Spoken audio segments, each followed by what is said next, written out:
mes sœurs, mes frères. Aujourd'hui, je vais vous raconter la deuxième partie de l'histoire extraordinaire du prophète d'Ibrahim alayhi salam, un jeune homme qui a osé défier toute une société pour défendre la vérité. Imaginez un instant, dès son plus jeune âge, Ibrahim se pose des questions. Il observe le ciel, les étoiles, la lune, le soleil. Il cherche, il réfléchit. Et vous savez quoi? Il arrive à une conclusion révolutionnaire. Aucun de ces astres ne mérite d'être adoré. Seul leur créateur le mérite. Mais voilà le défi. Comment annoncer ça à un peuple qui vénère des statues depuis des générations? Ibrahim alayhi salam ne recule pas. Il leur pose cette question directe. Pourquoi adorez-vous ces statues? La réponse. C'est la tradition. Nos ancêtres l'ont toujours fait. Pas très convaincant, n'est-ce pas, salam? Et là, Ibrahim alayhi salam fait quelque chose d'incroyable. Pendant que tout le monde est absent, il entre dans le temple et détruit toutes les idoles, toutes sauf une, la plus grande. Et devinez quoi? Il met la hache dans la main de la statue restante. Malin, non? Quand les gens reviennent, c'est la panique totale. Qui a osé faire ça? Ibrahim alayhi salam répond avec une intelligence remarquable.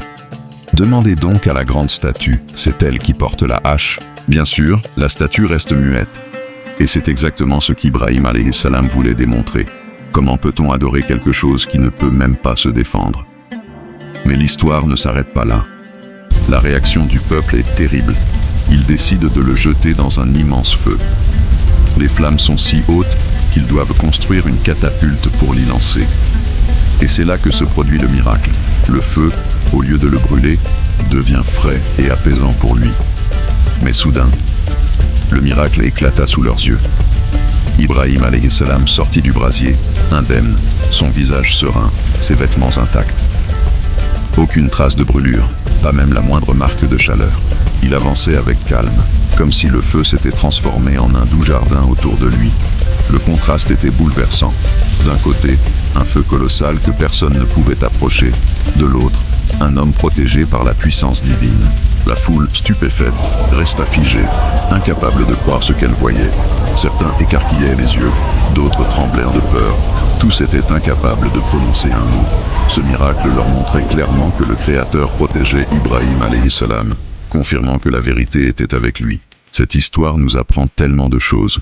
Le courage de défendre ses convictions, l'importance de réfléchir par soi-même, et surtout, la protection divine quand on reste fidèle à la vérité. Si cette histoire vous a touché, n'hésitez pas à vous abonner, aimer et partager cette vidéo pour plus de récits inspirants comme celui-ci. Laissez vos commentaires pour me dire ce que vous en pensez.